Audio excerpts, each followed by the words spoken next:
Welcome to the Inside Carolina podcast, sponsored by Johnny T-Shirt, JohnnyT-Shirt.com. It is the Game Plan podcast.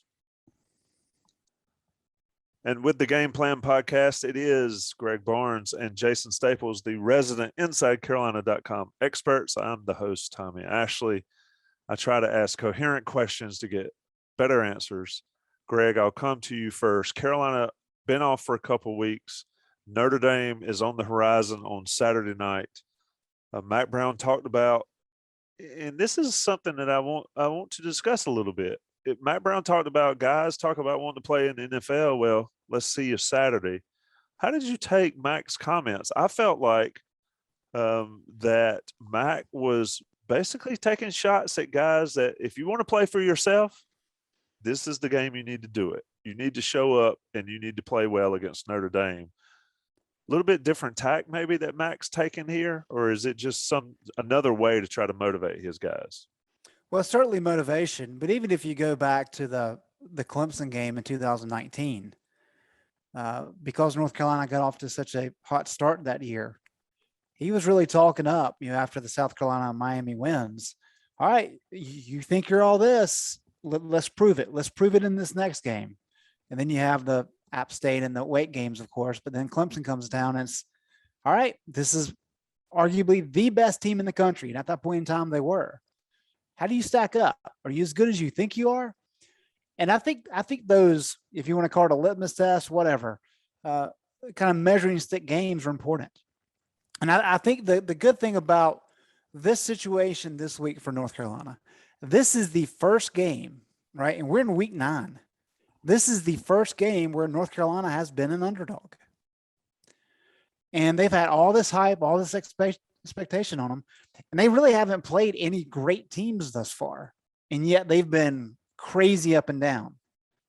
Well, things are about to change because Notre Dame's good. Now, they may not be Alabama, Georgia good, but they're good.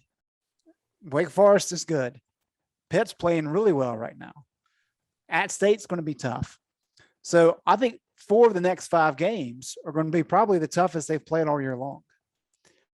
And so I think what Mac is saying, and the Monday, if you go back and listen to some of his comments about Notre Dame and about the way the schedule ends, he seemed kind of elated, like overly excited about the opportunity ahead because you can't play your B game and win any of these games.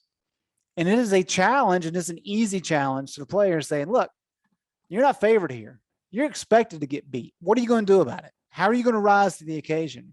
And I think he's embracing that. And I'm sure during the off week, that was a conversation they had with all the players of things are getting serious now. If you want to play in the postseason, you want to go to a bowl game, you have to turn it up several notches right now. Because if you don't, you're staying home for Christmas. So I think it is a key motivational tactic. And I really think that they've embraced that and are using that to the best of their ability. Jason, mindset of a player when you're favored by a lot versus when you're not expected to win. And I relate it to a game I attended just a few minutes ago or earlier this evening where my son's soccer team destroyed a team earlier in the season. They play them again at home, and they don't play well because they clearly thought they were just going to wear somebody out. And they weren't ready to play. They ended up winning anyway, but they weren't prepared to play, and it was much closer than it should be. So what is that mindset for a college athlete where you've been favored in everything? You haven't played very good at all collectively. Now you're not expected to win. Is there a different brain going on there for the players? Depends on the college athlete. Yep. Are we talking about, young Michael Jordan? Michael Jordan. If we're talking about young Michael Jordan, if we're talking about, somebody who's cut from that kind of competitive cloth, it really does not matter. The only thing that really matters, because those guys are going to act like the team that you're not favored, that you're not favored against, that somebody said something about how this guy is going to ultimately get this, and you're going to want to show that you're being disrespected somehow, even though you're favored by, 18 or whatever. Then you get to a game where you're really not favored, and it's just that much, it's the same thing, but this time it's real, I guess. Maybe there is a little bit more of a boost that you want to prove yourself. So for your guys that are really motivated, for your guys that are your top end players, and this is one of those things. I got one of the questions this week from Mike, and I did those did a pair of offensive line technique videos looking at basically coaching points on the Carolina offensive line and where things have not been going right. And then some places where, they did this better. They did this correctly this time. But one of the things that kept coming up is Joshua Zudu, as often as not, is his technique's better than the rest. He does things right more often. And, you keep watching him and it's like, yeah, even at times when he's getting beat, sometimes he's getting beat because the guy next to him didn't quite do his job right. And kind of the pass off was bad. But Azudu, lots of places where other people's technique is sloppy, his technique isn't as sloppy. And I got the question of like, well, why is Azudu doing it right when all these other guys aren't? I mean, obviously somebody's getting, teaching him telling him the right technique. Why are some of the other guys not doing what Azudu is? Well, the best players are self-motivated. The best players, when you tell them the way to do it, they're going to internalize that and they're going to make sure they do it right every time. That's the way it works. Other guys, though, there are some other guys that are going to, feel like they're called out or, pushed on something, and they are going to play harder. They're going to prepare a little bit harder. There's going to be a little bit more pep in the step for that other rival. And there's no doubt about that. The question is whether or not with those guys, their habits and so on have been good enough that just slight increase in intensity is actually going to help them. The danger there is that basically you become the guy on the playground who get, or, in the bar or whatever, who get, the kid in the playground or guy in the bar or whatever, who is really enraged, gets really passionate, and then just starts flailing around trying to hit somebody. And he's the easiest guy to knock down because he's really, really enraged and passionate.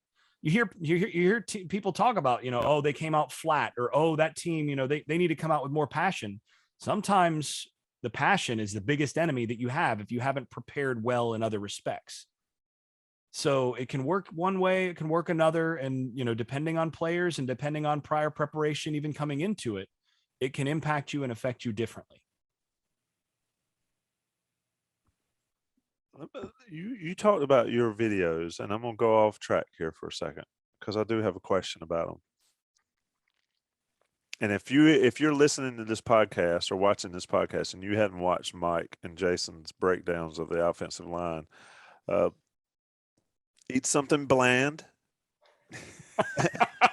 and watch it because it is very educational. But Jason, my question, and Greg, really, you can chime in as well. If a guy like Azudu is doing it correctly, that means he was taught correctly by somebody. But if everybody else is not doing it correctly, assuming that they're getting taught by the same guy, maybe not, maybe so, I don't know, wherein lies the rub?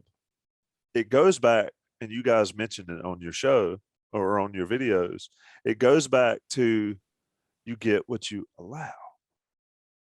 So the question is, Jason, watching these videos, and I want your candid answer, is how does one allow it at this level?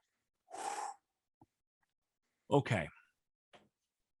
Because I can teach it correctly, but if you don't do it correctly and I do nothing about it, does it matter if I even teach it correctly in the first place? So you've got kids, you've coached before, right? Yeah, absolutely. You've coached youth stuff. You've been in the situation where you tell all the guys, you teach everyone the proper way to do it. And then what happens is you kind of get to a point where you got to choose who's actually playing more. You got to choose, like, at this point, like, you've taught all your kids how to swing enough times, and this guy just keeps not doing it right. Like, no matter what you tell him, like, by the third or fourth at bat of practice, it's not there. by the third or fourth, time fielding the ball, the fundamentals are gone or whatever. But you're in the middle of practice at this point. You're trying to prepare for something specific. Or, with football, you're trying to prepare for what other teams are going to do once you get into the season. Before that, you're trying to install your stuff. The focus is on actually knowing, like, okay, your assignment in this play is going to be this. And then if they line up in, if they're in an odd front, it's going to be this guy. If they line up in an even front, it's going to be this guy. Unless, of course, you have a twist, in which case, here's what's going to happen here. But then you also have to know that if this guy is on the end of the line of scrimmage. So a lot of your teaching, especially once you get past the first couple weeks of camp, is focused on learning the playbook. And then once you have that down, once you get into the season, especially, it's learning how to respond to what other teams are going to do to you. And you only have these guys for 20 hours a week. And that includes meeting time, right? You're not on the field that long. So you ask how you tolerate this. Well, it's really, really easy when you're going, okay, we're in blitz period. We're working on all the blitzes that they're going to throw at us here. All right, let's line up. All right, scout team, do this. And then you see a guy that's kind of a little bit breathing hard. He's kind of getting a little sloppy in his stance or whatever. Do you stop things right there and say, no, hey, whoa, son, here's the stance I want. And you do that. And now you lose 2 minutes of the time that's supposed to go in to prep for what they're going to do. And then you get out there that week, and because you lost that 2 minutes and you weren't able to get to the extra blitz that they might throw at you, it's a 3rd and long. And all of a sudden, that's the blitz they run, and your guys don't know how to pick it up. That's how it gets tolerated. Now, the very best coaches in the game, what makes the best position coaches in the game is they find a way to hold their guys accountable at every level in every drill, so that every drill, even when you're not working on stance, your stance had better be perfect. Even when you're not working on your kick had better look like it should look on the first play of the game. Every rep, even when you're in scout team, just working on technique. And it's really hard to do because you go against scout team and these guys are, all right, that's what we got to do. All right, and you're going through the motions a lot. But the best coaches in the game demand that their guys, even when you're just walking through and going through the motions, do it right. You do it right. And there have to be consequences and accountability in that context. And like I said, that's really hard to do. And it's one of the reasons, by the way, why programs like Alabama have 60 people in there. And, they've got almost as many coaches in their practice, as many support staff who technically they're not coaching. But what they're doing is they're standing off to the side and they're yelling at the offensive line coach, hey, get 76 to get his stance back in gear. He's not coiled in his stance. Well, guess who's actually hearing that? He's not coaching the kid. He's coaching the coach who's supposed to tell that to the kid, but the coach doesn't have time for that. But guess who hears it? And then if the kid doesn't make the adjustment based on, it's like, tell your father, this sort of thing. It's that stuff that's going on. And this is why having more people in practice matters. That's why those programs pay so much money for the extra analysts and everything in practice, because just having an extra person who's working with that segment to monitor just technique when you're not working on technique, and to make sure that those guys are hearing it, and that, okay, no, we need to do that one again, coach. I was watching such and such and he wasn't doing it right. Oh, okay, rep it again, quick, you better get back. That's what makes the difference. And it's harder to do when you don't have as many people, but you have to do it. And it's a pain in the butt for a position coach to have to focus on that every day, day in, day out. But the thing is, you have to do that until you get the culture where Mike Ingersoll was a player, right? He could coach all this now. What you want is ultimately your upperclassmen to be so bought in to doing it right every time, perfectly every time, that your third year starter, when the backup is doing his rep, isn't just kind of walking back to the front of the drill. He's running back and he's watching his backup and going, no. Oh, no. Hey, get your stance right. Get your stance. No, you got to come out this. And now your kids are coaching each other. Now your culture is exactly where it needs to be. And right now, I'm not seeing evidence that the older guys are actually doing, at least on the offensive line. That's what Mike and I were talking about. A lot of the older guys, they're making high school mistakes, and they're doing things that they were doing 3 years ago, which means that they're also not able to hold their younger guys accountable to do it right every time either. Yeah, So, Tommy. wrong answer, but there you go. Yeah, No, that all is that's it. good stuff. You can't stop practice and say, we're going to do this all day until everybody gets it right. You can't do that in You college. don't have time for it. Not in college. Right. And in the pros, if you have to do that, the guy just gets cut. Yep. Correct. Go ahead, Greg. A couple of things here to follow up on what Jason said. I won't dive into it because we talked about it a lot in the On the Beat podcast last night. But a lot of people asking about what takes place in the bye week and why Sam Howell maybe is not getting as many reps as some of the other guys. What Jason just said is what I was referencing, what I was talking about. Because in a normal game week, there's 3 days of practice. Tuesday's install. Wednesday typically is special situations, third down, short yardage. Additional Thursday, install, yeah. right. Thursday is polish. Those are your 3 days. You don't have time to be giving reps to your 4-string defensive linemen. That's why they're on the scout team. So you learn all that technique stuff in the offseason and in preseason camp. So what happens in an open date is because you've played 7 games and a lot of the young guys who you're trying to see if they can come on, if they're worthy of playing time late in the year, this is an opportunity to say, okay, we're not going to focus so much on Notre Dame during this open week. We're going to let these kids show us what they've got.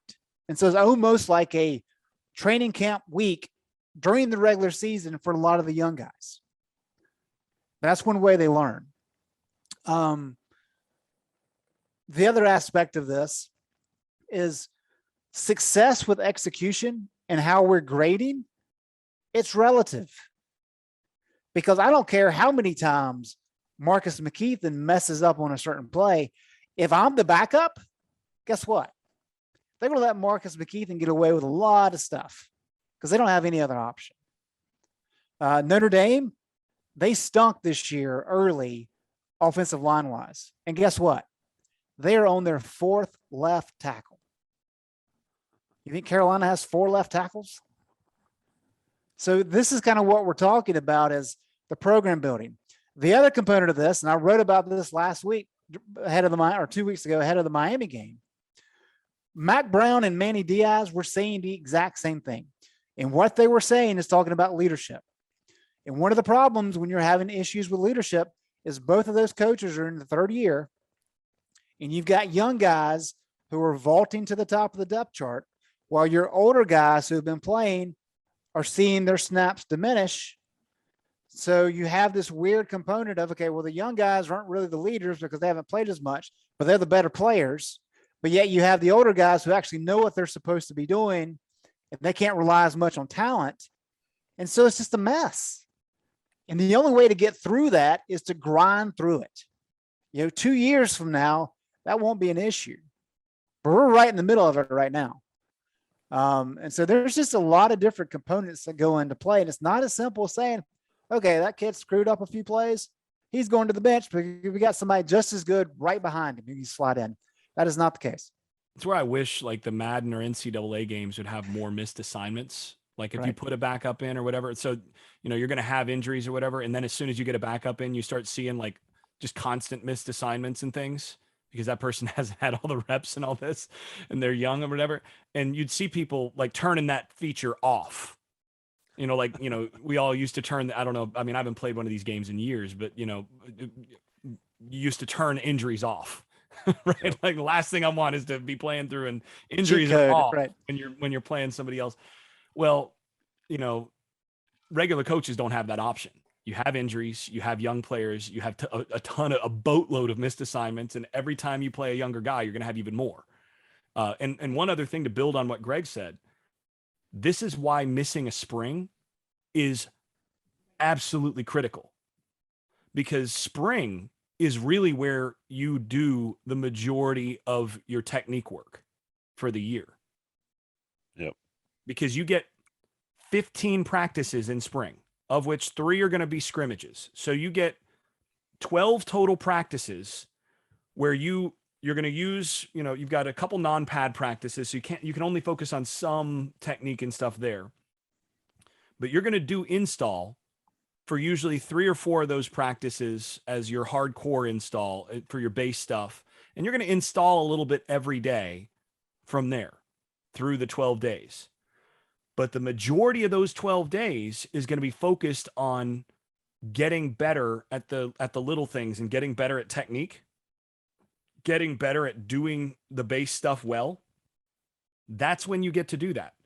If a player misses a spring, or if, like we saw during COVID, an entire team misses a spring, it's absolutely killer, because what you're expecting is you really focus on what needs to be fixed, or, technique stuff during the spring, so that your players can go out and work on that all summer with each other, coaching each other on the points that you get your, spring report of, this is the stuff you got to work on all summer. And then you come back in for the first week of camp and you kind of polish that stuff up for the first week or 2 of camp during installation and all of that. And then you're into season. It's just polishing up a little bit of what you were supposed to have worked on all summer coming out of camp or coming out of spring. So if you lose a spring, and they lost a spring last year, and that's year 2 under a coach where you lose a spring, that puts you really a full year behind technique wise. So, there's, to some degree, it's a little bit to be expected that you can't really count 3rd year starters to some degree as 3rd year starters when they start, this is their 3rd year, but they didn't get to work on some of the stuff that they needed to in year 2.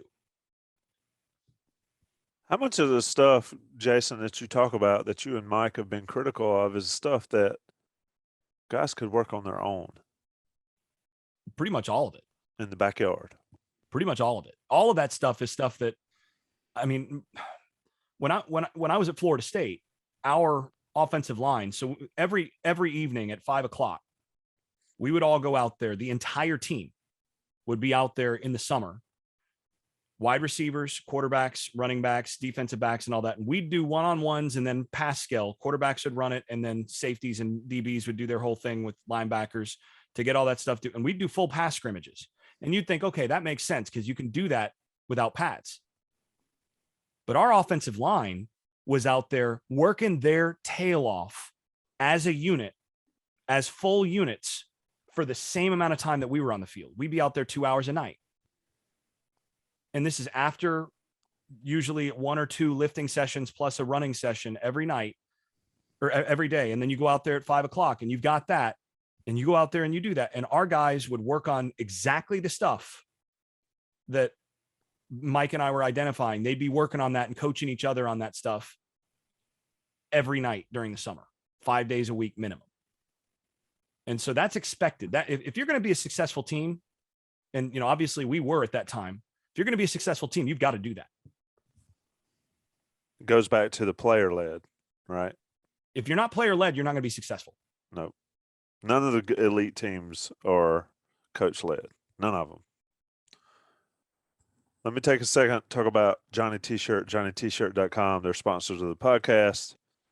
And if you're wondering why I'm looking up there, because the Braves are crap in the bed in Game 2 of the World Series. But the Johnny T-Shirt and JohnnyT-Shirt.com, sponsors of Inside Carolina podcast, great friends of Inside Carolina, give you 10% off if you're a premium subscriber. And you know what you get if you're a premium subscriber? You get all these videos Jason's talking about and that we're talking about here.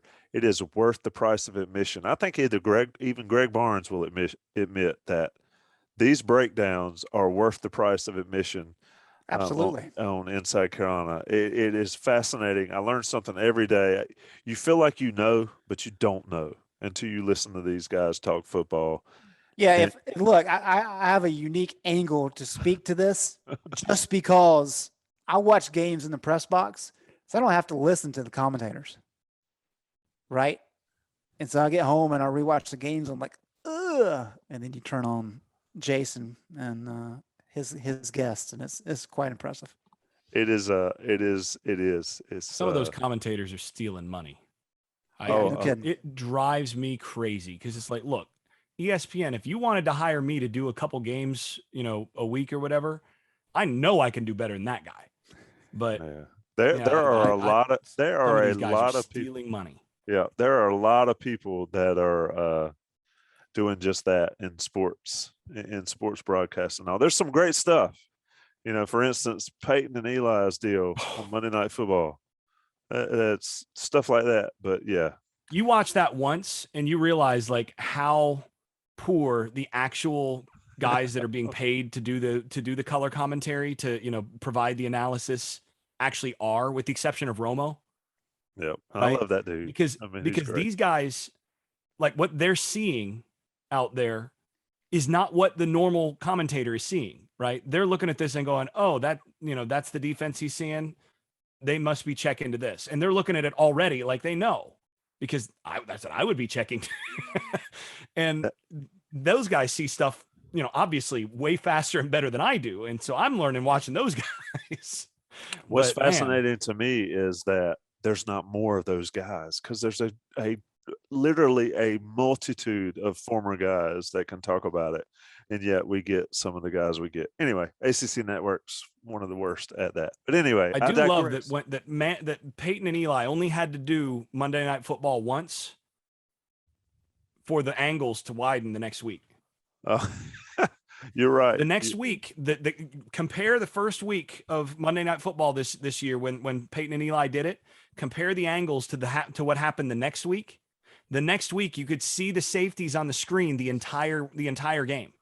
Yep, because It they was one of finally those, like, heard from. those guys talk to somebody, and I would really like for them to talk to some of the college directors who are allowing their camera people to shoot games like it's 1960 and teams only run the football in the box.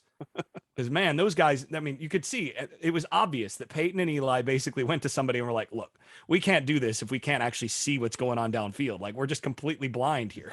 That's fine. And But I but for guarantee the you that whoever Marshawn they said that Lynch, to was like, huh, interesting. what? Yeah, Really? we So like you to mean see you want the to see the close up. receivers?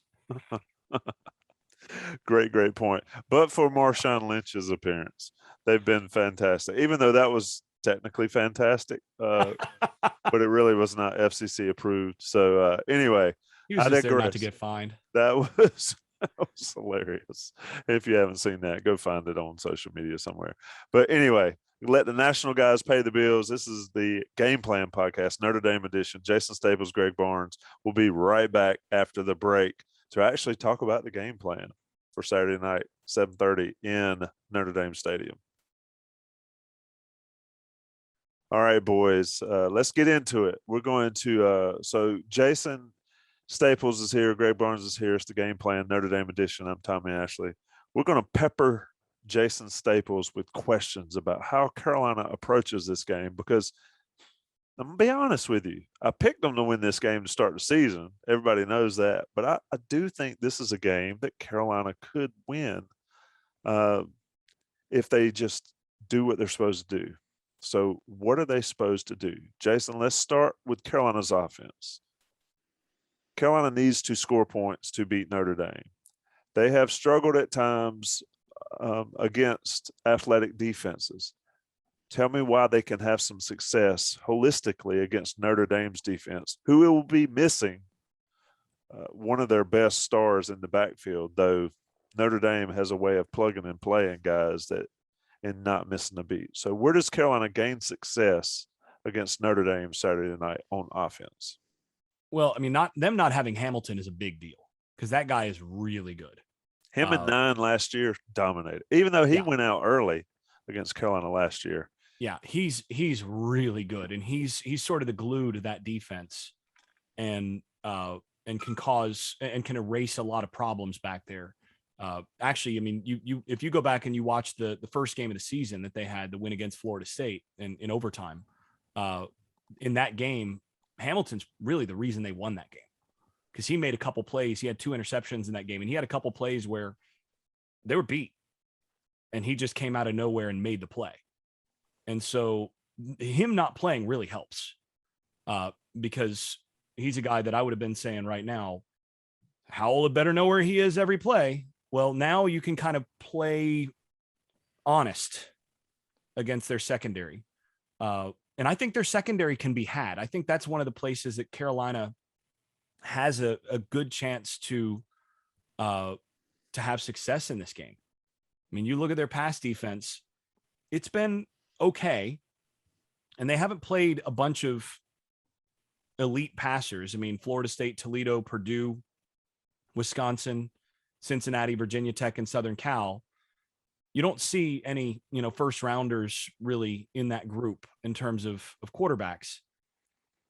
So you look at then what they've given up and you go, oh, wow, they've actually given up some plays through the air once they've played competent quarterback play. I mean, Cincinnati, 297 yards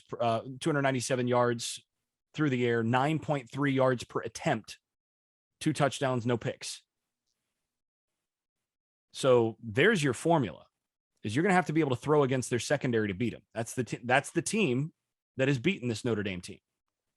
They're a team that beat Notre Dame by throwing efficiently through the air. I guess that's where you would throw. But that's what they did. Carolina is going to have Sam Howell at his best to beat this Notre Dame team. I think they can beat this Notre Dame team. And you look at the teams that are common opponents. They beat Virginia Tech 32-29. So that's a ball game. And Virginia Tech should have won that game. Notre Dame came back, I think, what was it, last minute to win that? It was a very fortunate win for them. Not really a whole lot different statistically than what you saw from North Carolina versus Virginia Tech. Went to overtime against Florida State. So, you look at this, I think this Notre Dame team is a good team, but I don't think they're what they were last year still. And I'm not sure that they've played anybody that can really expose them in some of the areas where they aren't quite as strong, other than what Cincinnati did, where Cincinnati was able to beat them 24-13. So I think number one, offensively, they're going to have a really good game from Sam Howell. In order for that to happen, they're going to have success from Howell throwing to someone other than Josh Downs and throwing somewhere other than sort of the inside part of the field. What that's going to mean is they're going to need to get one of the outside wide receivers. And how many times have we talked about this so far this year? Every week. Pretty much every week. I mean, going back to week 1, when Joey and I were talking in the pregame for the Virginia Tech game, what were we talking about offense? The main thing we got to see is who's going to step up on the outside to replace De'Ami Brown, to replace Bo Corrales, who, we all thought would be out there by this point this year. Who's going to be out there to do that? Who's going to step up and do that? Because that's what they need. And nobody's done it yet. If they can have Antoine Green or one of the young guys, it doesn't matter who it is. Notre Dame's corners are one of the weak points of their defense. They're good. Their whole defense is good across the board. They're a solid program, but their corners can be beat. They're going to have a big play or two from an outside wide receiver in this game, I think, to really be in position to win this game offensively. To me, that's the key. To that point, let me throw this stat out here because this is pretty fascinating. This may speak more to the defense, but also speaks to what the offense has to be able to do. Notre Dame's won 38 straight games when they score 30 points or more, which to me really speaks about the quality of the defense. And I think Jason's exactly right there about the outside wide receiver. And people may remember, but one thing that Notre Dame was able to do last year is they really were able to kind of get into some of the passing lanes with some of the quick game stuff for North Carolina. And they had success doing that with some of their safeties. And that really frustrated what Sam wanted to do. Marcus Freeman's the new defensive coordinator, came over from Cincy. And he's really, a lot of similarities in what they do. He's really emphasized, let's see, what do they call that position now? The Viper, right? The new Viper position, which whatever. It's a hybrid outside linebacker defensive end. But whereas last year they really used their safeties to come up and get in some of those passing lanes, especially over the middle, Freeman has designed this role, and this is where Isaiah Foskey is. And of course, he has 8 sacks. Everybody knows what kind of pass rusher he is. But they really like that position to be able to drop into some of these lanes. And that's kind of a little bit of a unique twist. I want to read this quote from Brian Kelly earlier this week because I think it says a lot. He was asked about the Viper position and about how they've had success dropping that position back into coverage and kind of what the intent was. And what Kelly says is, quote, "We're taking away the quick game, the RPO game, the slant game, and the drive game. Those quick games that hit in those areas in particular. You're seeing less quick slants that hit in that box area. They're just in those windows. It's about taking up those windows," end quote. Jason, I haven't heard that. Can you expand on that a little bit and kind of explain what Notre Dame's trying to achieve with that? Well, so one of the articles that went around, I know the Tar Pit Premium message board, there was a big discussion about this a couple of weeks ago about what Georgia's doing. There was an article, Pro Football Focus article on what Georgia's doing to, shut down modern offenses. And of course, my response to that was, well, having a starting lineup of basically 11 5-star talents and then a few 5 stars in the back, as backups sure doesn't hurt, right? Lots of teams are doing this. But that's exactly the stuff that's in that article is what Freeman is doing at Notre Dame. And incidentally, it's what you're seeing from Bateman at North Carolina. I've seen a lot of people at different points talk about, like, why would you put a guy like, some of the defensive ends at North Carolina? Why would you drop Tamon Fox in coverage? Why would you drop a guy like Pinder? That's the joke right now. Like, Pinder, of course, is in the transfer portal. Well, I hope somebody needs a 290-pound corner or defensive back. Yeah. That's funny because he dropped in coverage and you think it's ridiculous, but this is why. And the reason for that is what teams are doing. And you named all of those things. Can you name them again? He said slants, quick game. It's a quick game, RPO game, slant game, and drive. Which is about 80% of what North Carolina has gotten its passing offense from this year. Yep. RPOs, quick game, and drive. And drive is just basically a crossing route sort of that comes all the way across. So you get it's a pair. I wish I could draw it up, but it's not going to work for here. But it's also going to go pretty quickly. And what you're trying to do by dropping an end or your outside linebacker, your Viper type player, as they call it, is, and you don't do this every play, but you do it enough that the quarterback cannot just identify, okay, that player is going to be responsible for that gap. He's my conflict player. If he steps forward, I just pull the ball and I throw it on the RPO and I throw that glance route, which is that, slant route right behind the backers, and we're going to score. No problem. We're just going to first down. Well, what you do is you let that backer come up and you drop that Viper right into that spot. And what happens when you do that and you're the quarterback and you don't keep an eye to that? It's batted down, or if that guy's a really good athlete, that's an interception. So what you're doing is you're slowing down the process for the quarterback. You're forcing the quarterback to read another player. You're saying, okay, well, you're going to read this guy. Now that guy's not the conflict player. That guy is. And your guy has to be able to know that. And so that's going to slow everything down. And there's been a number of times this year.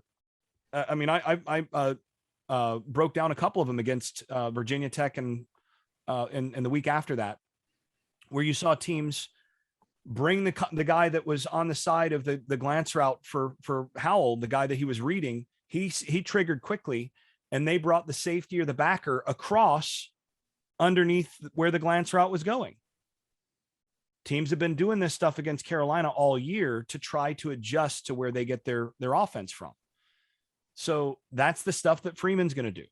He's going to move guys into the windows where Carolina likes to have their RPOs, where Carolina likes to throw their quick game. just to force the quarterback to slow down his processing a little bit and maybe make a mistake. That's what they're doing, which means Carolina has to have the counter to the counter. That also means that you can maybe take a deeper drop once in a while. You go play action, let that guy drop, and now they're not going to get quite as much pass rush, and you can hit him downfield on something. But you're going to have to execute those things. That's why it's imperative that you have the outside receivers that can win one-on-ones. And that's what you're going to need to do to beat Freeman's defense. He's going to come up and he's going to play competitive with you with those corners, even though they're not the best corners. That's not the strength of their defense. They're going to force you to beat him out there. And I think Carolina's going to have to do it to have success in this game. And they've used Josh Downs to counter that kind of stuff a lot. But to your point, they're going to have to win on the outside. So is that the key here? Or is a guy like Ty Chandler out of the backfield another key for Carolina to have success offensively? Because I do not think Carolina has success enough to win the game doing what they've done all year. I don't think they're going to just be able to go out and run base stuff and do what they've done all year and just run over Notre Dame. But yeah, I mean, obviously, if Chandler has a big day, then that changes a lot of things. So how should they use him differently than they have so far this year? Well, I like to see Chandler get downfield, actually running routes downfield. Now, the thing is, they've also had some success with the tight end H-back. And when you're sending Chandler, a lot of times that means you have to keep the H-back in order to compensate for the loss of a guy in pass protection. But I like, with the personnel that they have, I like the ability to put him out there and basically either go empty or, maybe you have a second back in the game and you can force them into a little bit bigger personnel. I like him being out wide, him motioning to slot positions, him getting into routes a good bit. And again, I think you need to probably have him run at least 2 or 3 wheel concepts per game, where he's going to be coming up the sideline or coming up the hash, depending on where you're running it from, with a chance to beat a guy over the top. And you need to put an alert on that to make sure that you're getting a chance to give him a chance to run away with it. But I think that's what you have to do. I mean, they don't run the screen well enough. They've not blocked screens well enough for that really to be a big part of their plan, I don't think. But I think it's about one-on-one matchups on the outside, and it sure helps for Chandler to win his matchups. I want to talk about what Carolina's defense got to do real quick before we get out of here, before we actually see some action on the field. But is Sam Howell the guy? Yeah. For Carolina to win this game, is it on Sam Howell's shoulders? Yeah, it has to be. I mean, he's the guy that came into the season as a Heisman Trophy candidate. He is the most productive quarterback in North Carolina history.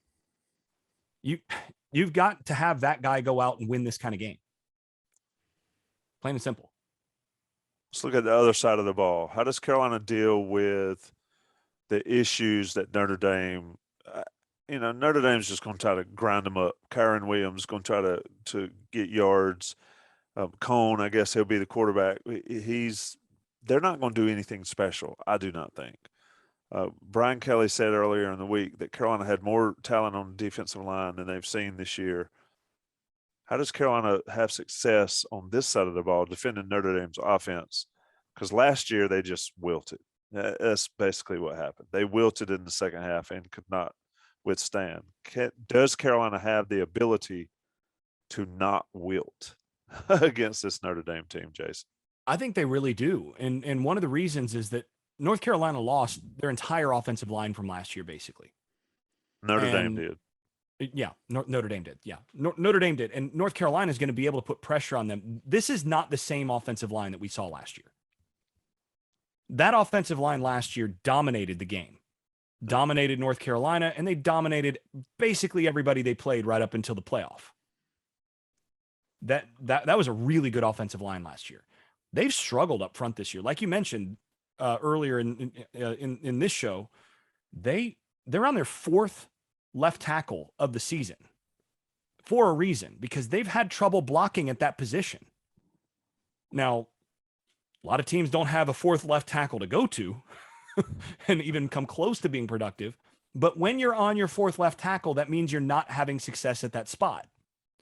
And they're not as athletic as they've been offensive line wise. Last year, the thing was you could stunt them, you could slant them, you could do whatever. And they were both big and they moved. They were so athletic. This line is big, but doesn't move nearly as well. And you can actually use movement with them to get penetration and cause problems in the running game.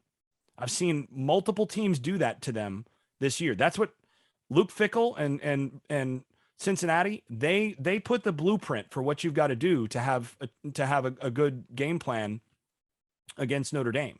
And you look at what they did, and they were able to limit the running game for Notre Dame. That's what they were able to do. So you look at Cincinnati, Notre Dame, 93 rushing yards on 30 carries, 3.1 yards, I've got the wrong one. They were 84 yards on 28 carries, 3.0 yards per carry against Cincinnati. So you go back and you look at what they did, and you see that they didn't have a ton of success running it. Interestingly, the same Florida State team that North Carolina played, Notre Dame averaged 1.86 yards per carry on the ground against that Florida State team. So you can limit this team on the ground. And to me, the key for Jay Bateman is going to be, can you find a way to do exactly that? Can you force this team under 4 yards a carry, not give up some big plays in the running game, so that Notre Dame is in passing situations most of the game? If you can force them into passing situations, I think you can win this game. And that to me is the key. I think again, Kelly's right. He's going up against a pretty good group on the defensive line. I think North Carolina's defensive line can give Notre Dame's offensive line trouble in the running game. And then you get into those passing situations, and it's simply a matter of whether they're going to communicate and hold up on the back end against a Notre Dame team that has thrown it pretty well on the year. So, they've done fairly well, but it's not been dynamite. So I think if North Carolina is going to win this game, it's probably going to be a little lower scoring as a result of Notre Dame not being able to run it as well, and Bateman basically being able to get some good leverage situations and limit a team that doesn't have a ton of guys that can make big plays down the field in the passing game. They have to be pretty successful consistently, because they don't have a ton of big plays in either the run or the passing game. Yeah, the one benefit Notre Dame does have up front is Jarrett Patterson, who's kind of an All-America level center. He didn't play in the game against Carolina last year because he was hurt. He was one of those guys that had to sub out. But clearly he's by far their best offensive lineman, and he's kind of held things together. But you mentioned the offensive line kind of being immobile. Jack Cohn from Wisconsin qualifies as immobile, right? He's not a guy that's going to be like Ian Book was last year. But what Notre Dame has figured out, and I think this will frustrate some North Carolina fans, because Carolina fans are trying to figure out how should schemes change in Chapel Hill, right? Well, what Brian Kelly and Notre Dame's done is said, all right, offensive line is not great. The running game, even though we have a great back and Kieran Williams, has not been as good as we thought it could be. Therefore, teams are able to get after Jack Cohn. It's been a problem. So what have they done in the last two games? Really dating back to that game in Virginia Tech, probably in second half. They've gone quick tempo. Mm-hmm. But the idea being, if your offensive line is not great and your quarterback can't move, you got to get it out of his hands quickly. And they're really excited about what happened. Of course, they won the game in Blacksburg. They look pretty good against USC. We all know the kind of mess USC is in right now. But they think that's a game plan for them. They do have the big tight end, Michael Meyer, who's their key guy. I mean, that's kind of their possession receiver. That's going to be their top receiving option. Then they're going to lean on Williams a lot to catch out of the backfield and to run the ball, even though he's not going to get a ton of yardage unless he breaks off a big play. So when a team tries that approach and you're really desperately trying to go with tempo and trying to get the ball out of the quarterback's hands before you can get to him, rapid fire, how does North Carolina combat that? To me, this goes back to what we were talking about with what Freeman likes to do for Notre Dame. You drop some guys unexpectedly in coverage. You bring pressure from different angles. It's hard to do with tempo to make sure that you're calling some different looks in blitz calls. One of the reasons you go tempo is to try to force teams into more vanilla stuff. But if Bateman is able to stay aggressive, that's the key. I think if you're able to stay aggressive and have a few things in your back pocket so that you've got stuff ready to go, that, okay, it's second and 7 and they're going fast and we're going to bring this field blitz this way against this formation and get it out of his hands quickly. And everybody's going to be on the same page. If you've got a few of those and you're able to get a little pressure, you can take the initiative back from the offense a little bit in that tempo. So to me, I want to see them, especially coming out of a bye where they've had a chance to maybe install a little bit extra on that, to have a few extra pressures, to stay aggressive there. And the other thing is they've got to handle their business in coverage. If they can shore up the corner opposite Grimes, where, I think McMichael's really struggled this year, and I expect to see a change in terms of the starter at that spot this week. If they can hold up there and be consistent in coverage on some of those guys, then that's going to help too. So, I think you probably want to keep a little bit more of your pass rush package out there against their tempo than you might on normal downs. Some of the guys that you've designated as, okay, this is one of our better pass rushers on the year. Maybe you have that guy on the field a little bit earlier in first down, thinking that he still can hold up against the run, so that when they're in a longer yardage situation and they're going fast, you can still get that guy rushing the passer. So those are some of the things that I think you've got to do, is you've got to stay aggressive and you've got to find ways to still get pressure on the quarterback when they go fast. So we've talked about the game plan. We've talked about what to expect. Let's talk about predictions. Mm. Man, I don't even know where to start. I hadn't done any since that ill-fated 12-0 thing. Greg, I'll call upon you first. Carolina at Notre Dame, 7:30. I think this is nobody realistically expects Carolina to win this game. There's plenty of people in Inside Carolina that do, but outside of the Inside Carolina bubble, I don't see anybody picking Carolina. Maybe they will, maybe they won't. But Greg, how does it all shake out in South Tommy, Bend Stadium? Notre Dame's only favored by 3.5 And somebody at home. And what did we talk about on the beat? Somebody said, should I bet the farm and the house? Probably. I think that speaks to it. And Brian Kelly talked about it this week. And when you look at North Carolina and you see all the pieces they have, we're not alone in scratching our head saying, how is this team 4-3? How is this team pretty much out of the coastal race the middle of October? That was a hell of a quote, right? It was like, this is a really good team. Not my job to figure out why they're not a good team. Right. Exactly. And I think a lot of people feel that way. And we've seen that with the point spreads. And this is because the potential is way up here, and yet they're playing kind of down here. And so if they ever play to their potential, this team could beat anybody on this schedule. Anybody. But it's tough. Notre Dame has won 9 straight games at home at night. Carolina's 1-6 on the road in night games under Mac 2.0. There's all kinds of stats like that I could throw out, but I think given how the defense has played thus far, you guys know how I am. I'm going to have to see it consistently. It can't be, well, they played good against Duke, but they didn't play good against Florida State or Miami. I'm going to have to see it consistently before I can put a lot of faith in that group.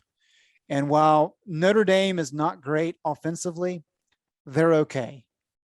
And their defense is good. And so you look at Carolina, their offense is not great anymore, but it's still pretty good. But the defense is really a problem. And so when you look at kind of the whole balance of these two teams, Notre Dame has the better team right now in terms of how they're playing. Not a whole lot better, but North Carolina's defense is a weakness. And with it being on the road, it's going to be a great crowd in South Bend on Saturday night. I just have a hard time seeing North Carolina win this one. Certainly they can, but I've got Notre Dame winning this one 35-24. 11-point win. Is that a backdoor cover or is it a straight up cover? Do they score late to cover? No, it's a 3.5 spread, man. Well, you That's got a 11. pretty healthy cover for Notre Dame. Okay, you got 11 points. Math Yeah. is not my strong suit. Look at Jason on the YouTube video. The man is shocked at my math skills. What's the score, Jason? What happened? One of Or the interesting things. So first of all, that line is really interesting, right? I mean, if you're going to look at that, that's one where knowing the records of these teams and the trajectory of these teams coming into this game, knowing that you get 3 points as a rule for home, they're basically saying these two teams would be a push on a neutral site.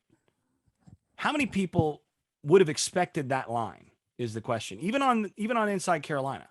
You know, you talk about Inside Carolina fans, you know, maybe thinking that Carolina has a shot here and most people don't. Most folks, I think, were surprised at that line. And I'm looking actually at the public right now. The public is 68% on Notre Dame at that line number. You know what that tells me?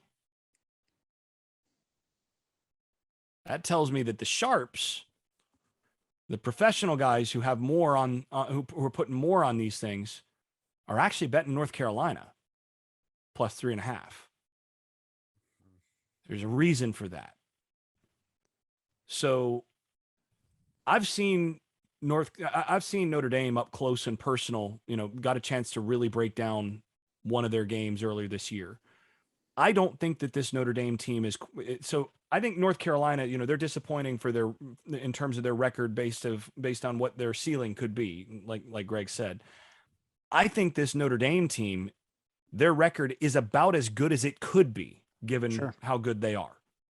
That Notre Dame team could easily have 3 or 4 losses on the year with how they played. So I think this is a much closer, more even matchup than it initially looks like on paper. And I think North Carolina coming out of a bye, sort of licking their wounds a little bit, but coming out of a bye after a win. So, you know, a chance to feel decent about themselves. I don't feel good about it, but I'm picking North Carolina to win this game. I don't think this Notre Dame team is as good as what their record is. I think there are some matchup play. There's some spots in the matchups that I like North Carolina where the weaknesses and strengths line up. I like North Carolina's chances here. And I think Sam Howell ultimately, after a bye, getting a little bit of perspective, I think he comes out and makes the extra play, and I think Carolina walks away with the surprising win in South Bend. So I'm going to go with North Carolina 27, Notre Dame 24. just when I thought I'd gotten out, Jason Staples pulls me right back in.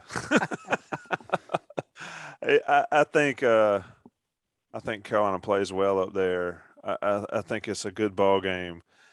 Beating Notre Dame in South Bend at night.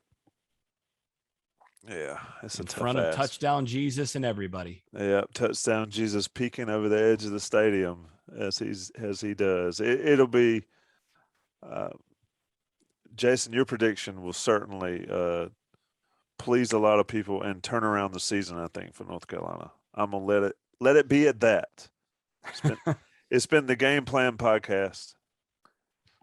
Jason Staples has gone on a limb. Greg Barnes has been solid as usual. I'm just sitting here watching with popcorn. I'm not comfortable on this limb. I'm just going to let you know, but I'm calling him the way I see him. Well, part of me feels like you're right.